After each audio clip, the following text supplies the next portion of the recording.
Welcome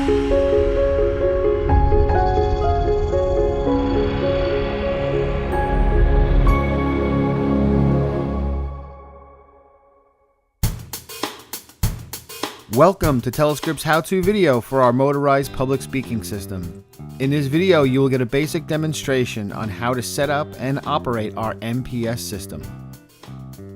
Telescript's MPS systems generally come with 2 MPS bases, 1 controller, 1 XLR cable, 1 power supply, 2 power supply cords, a user manual, 2 trifold surrounds, and either 2 15-inch or 19-inch Telescript monitors with power supplies. Here you can see the various power and data input options on the MPS units. Toward the back of the unit, you will see a display that can give you information about the unit, an indicator light, a local control port, and a pole identify button. Toward the front of the unit, there is a send home button, various fuses, power ports, and data ports. Place your bases on an even surface for stability and fold out the 2 stabilizing legs on each side of the unit. Loosen the 2 beam splitter glass clamp screws and insert your beam splitter glass.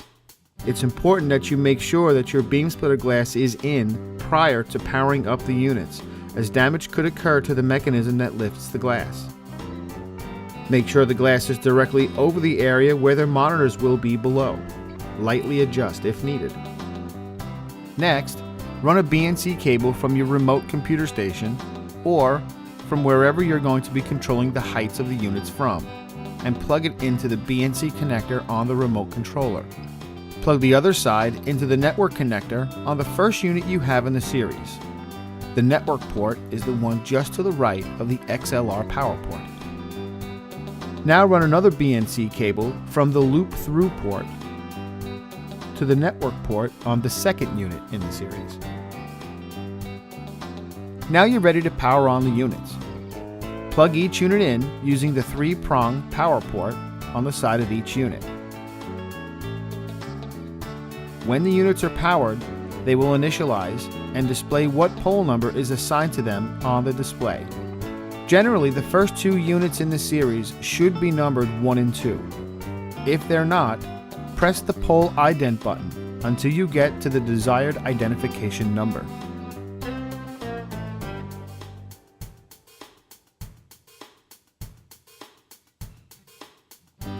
Once your pole numbers are set, head on over to the remote controller and power that up. The controller will begin to search for any poles that are connected. Once finished, it will display the number of discovered units. Now, press any memory button to get the beam splitter glass out of the home position. Memory location number 1 is the lowest open position possible for these units, which is 22 inches from the floor to the top of the extension pole. You can now place your monitors into position on top of the MPS bases. Telescript monitors can be powered by a 4-pin XLR. If you have a male to female 4-pin XLR cable, you can utilize the XLR power port on the side of the MPS units to power your monitors, eliminating the need for a separate power supply. This will reduce clutter around the units once set up. Plug in your video feed into the first monitor in the series, and then loop out of that monitor to feed the next. Once the bases are set and the connections are made, you can now put on the trifold surrounds. To adjust the tilt of the beam splitter glass, turn the round adjusting screws located under the beam splitter glass. Keep in mind, this adjustment is not motorized. Once you set this angle, it cannot be adjusted from the remote controller. Each numbered button on the controller is already programmed with heights. Depending on the height of your speaker, press the appropriate button to reach a comfortable height for your speaker. The buttons are programmed in 1-inch increments, starting at 49 inches in memory button number 2, up to 62 inches at memory location 15. Specific heights can be programmed into your memory locations if desired. To do this, you will have to be sure that you are out of dual control mode. In order to do this, press the I key and then press the unit number you want to program first. Now you are controlling that unit only. Adjusting the height can be done in two ways. The first way is by using the up and down arrows on the controller. Press and hold the appropriate arrow until you reach the desired height.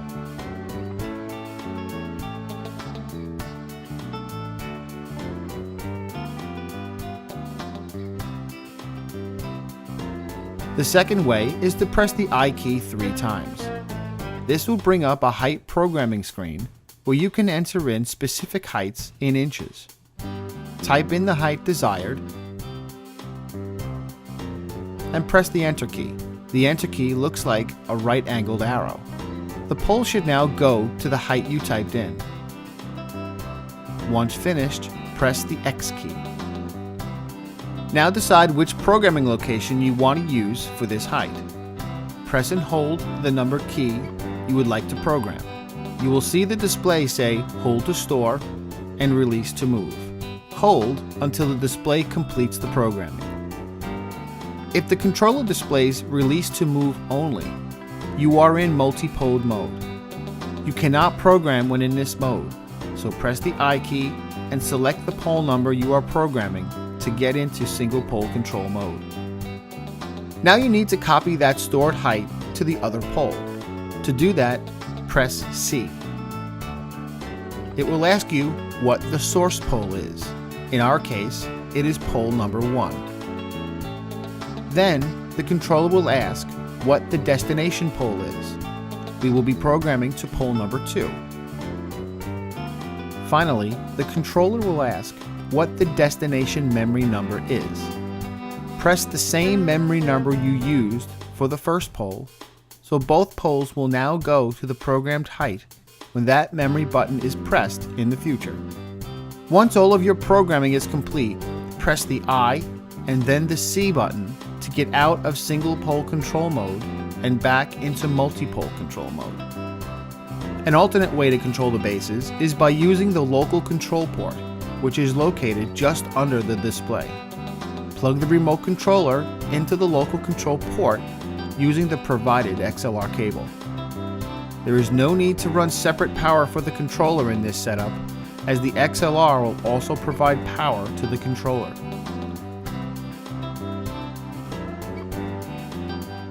Now you can control this specific unit with the remote controller. This method is helpful if you want to determine height with a speaker face-to-face at the podium. Programming the unit to specific heights is done the same way as when you were connected with the BNC cable. However, you cannot copy programmed heights while in local control mode.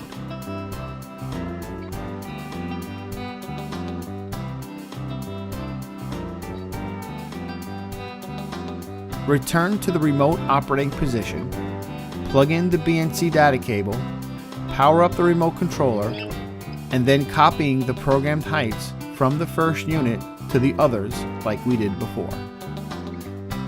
Make a record of what program key works for all of your speakers, so as each of them comes to present, the units will raise or lower to the proper height.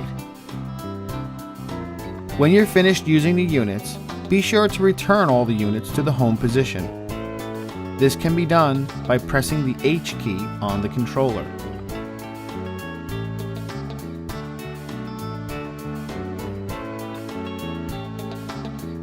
If you've already disconnected the controller and you've left the units out of the home position, press the Send Home button on the side of each unit to return them to the home position.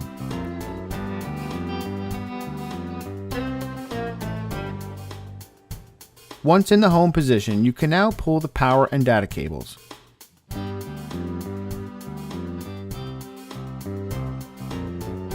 Remove the beam splitter glass and pack up your units.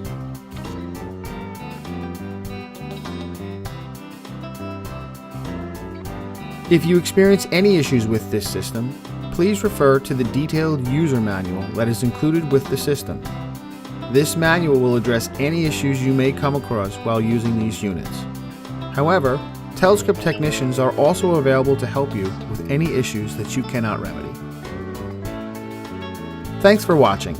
If you have any questions regarding our MPS units, give us a call at 201-767-6733 or email us at info@telescript.com.